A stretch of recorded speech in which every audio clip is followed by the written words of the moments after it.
Hey lovelies, welcome back to my YouTube channel. So in today's video we are going to learn how to make the two-piece blazer jacket and pleated skirt on my thumbnail. So if that is what you're interested in, please stay tuned and watch till the end of this video. Thank you. So we'll be starting off with a margin line of 5 inches from the top part of our paper and from the side of our paper to create sort of like a square shape. After that, you go ahead to demarcate your paper with the largest part of your body divided by 4. So I'm just going to rush through this part because I don't want this video to be too long.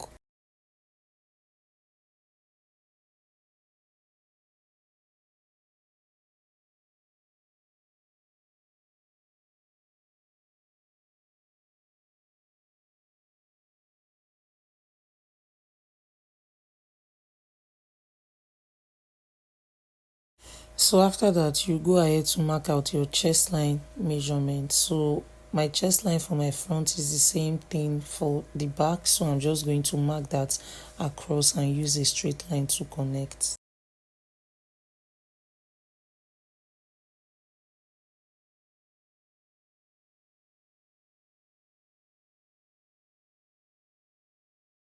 After that, you go ahead to mark out your shoulder to your front length, and your front length and your back length for this case is going to be the same because I'm not going to be putting a bust that, so whatever I'm using for my front length is what I'm going to be using for my back length. So I'm just going to mark that all across my paper.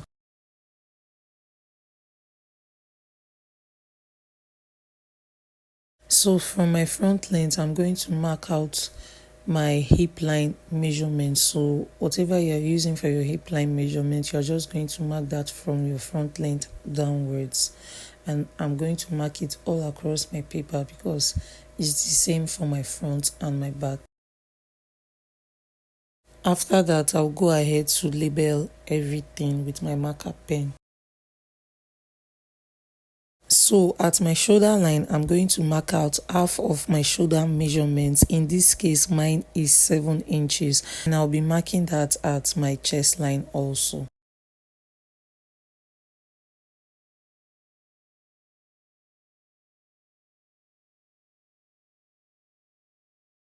After that, I'll go ahead to mark out my neck width and depth.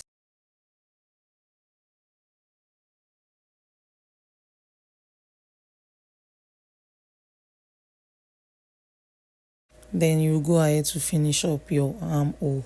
So I'll be coming down from my shoulder line by 1 inch to connect my shoulder slope.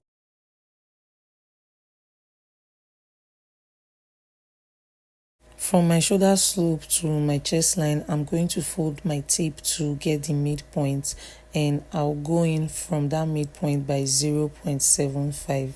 Then I'll come back to my chest line and mark out my bust circumference divided by 4, and I'll connect the 3 points to give me my armhole curve. Moving on, I'll go ahead to mark out my bust pan measurement all across my paper. So on my front length, on my chest line, on my hip line, and the length of my paper, and I'll use a straight line to connect.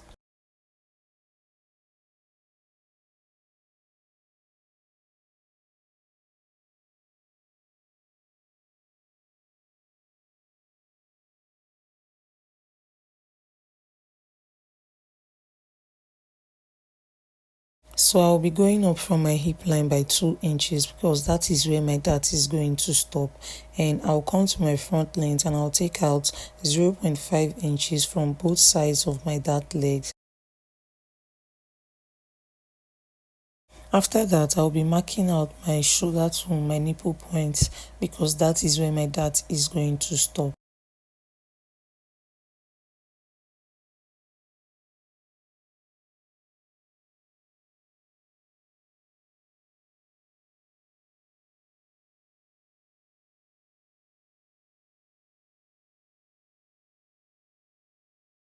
So you clean off the darts connecting to your chest line.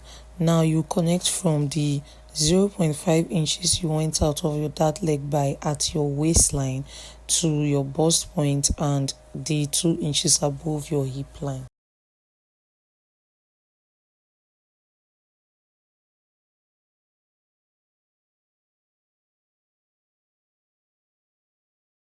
After that, we'll be creating our shoulder dart, and to do that, you just find the midpoint of your shoulder line and you connect from that place to your bust point line, which is the dart line at your bust point.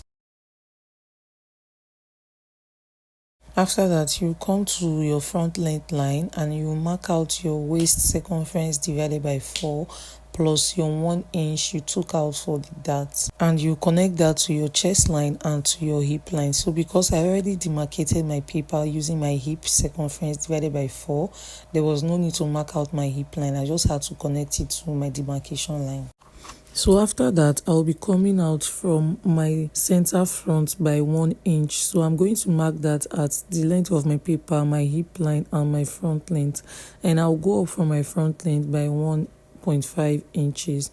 And I'll mark that 1 inch also, and I'll connect with a straight line.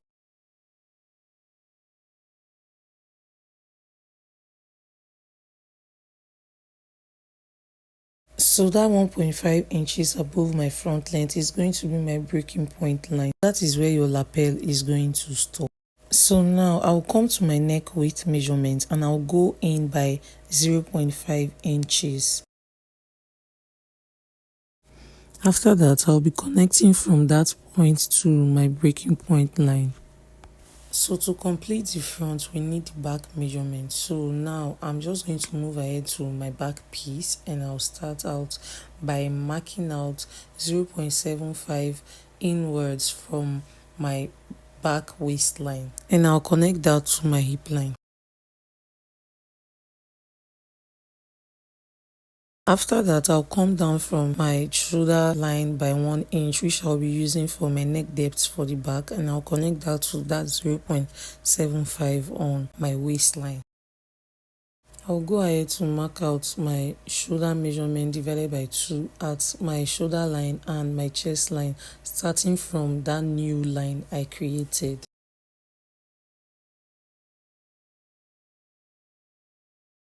You go ahead to mark out your neck width for the back, and remember to add that 0.5 inch you removed from the front neck. After that, I'll just go ahead to finish up my back armhole.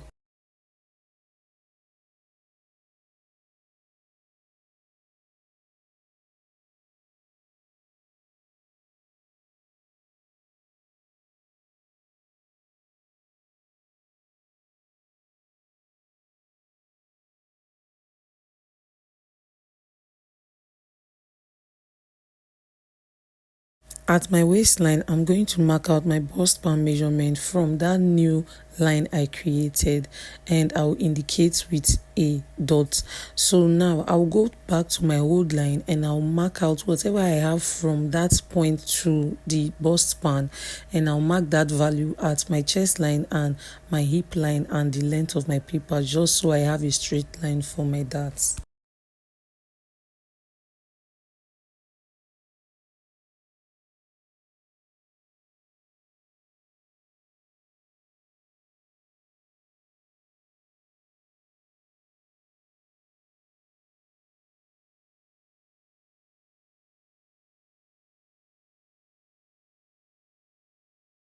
I'll go up from my hip line by 2 inches, just as I did for the front, and I'll mark out 0.5 inch on both sides of my dart leg at my waistline, and I'm going to connect the darts together.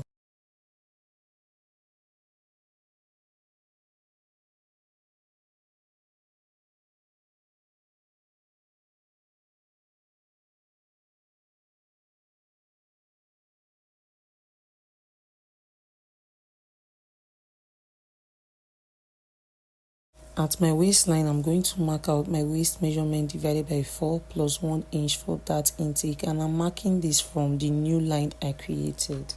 And I'll connect that to my chest line and my hip line.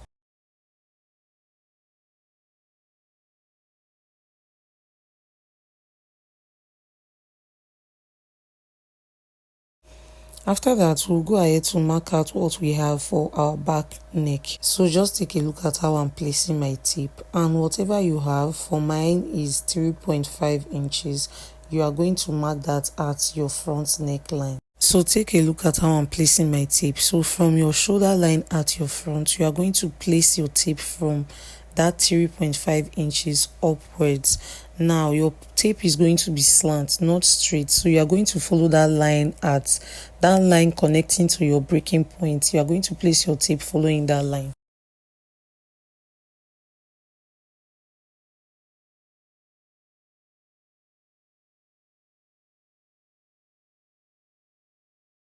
So I'll be coming down from my neck depth by 1 inch.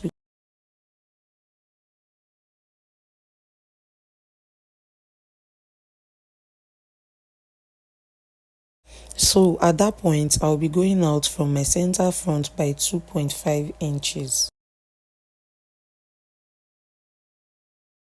So what I'm doing here is making sure that I have a straight line to connect that 2.5 inches.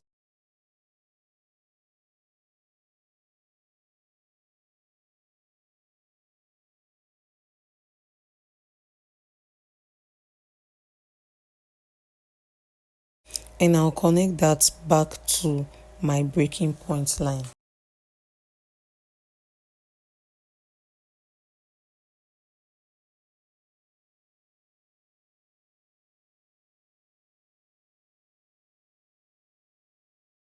So now this is going to be your new neck. So I'm not maintaining that my initial neckline.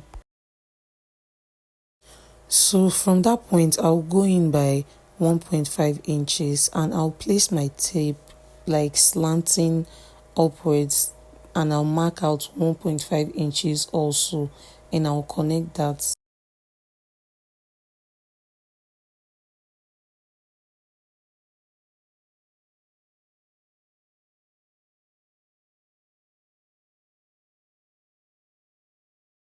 So to mark out your collar width at the top part, just take a look at how I'm placing my ruler, because you're not supposed to mark it straight.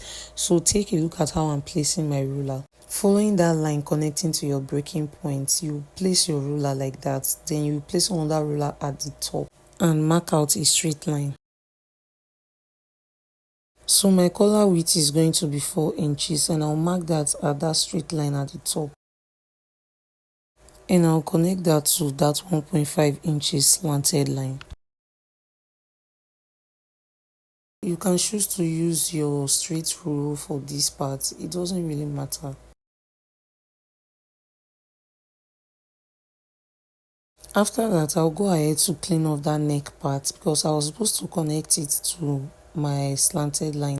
At that top part, I'll come out by 0.5 inches and I'll connect it back to my line with a slight curve, very slight curve.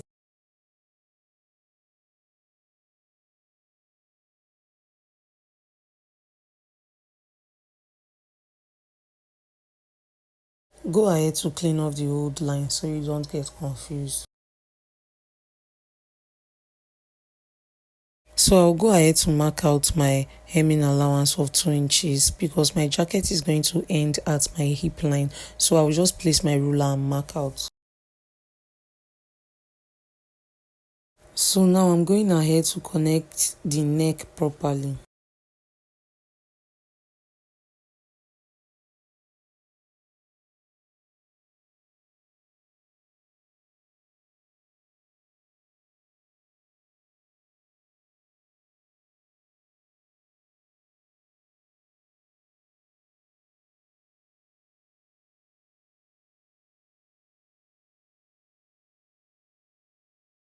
At that point where there is slant at your collar part, you are going to indicate with your pencil. So because you'll be notching it when you are cutting your jacket. So I'm going to label my paper F1, F2, B1, B2 and collar. At this point I realize I've not connected my shoulder dart for the back, and that's what I'm going ahead to do.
So the top part of your collar is going to be cut on fold. So I'm just indicating with my marker pen.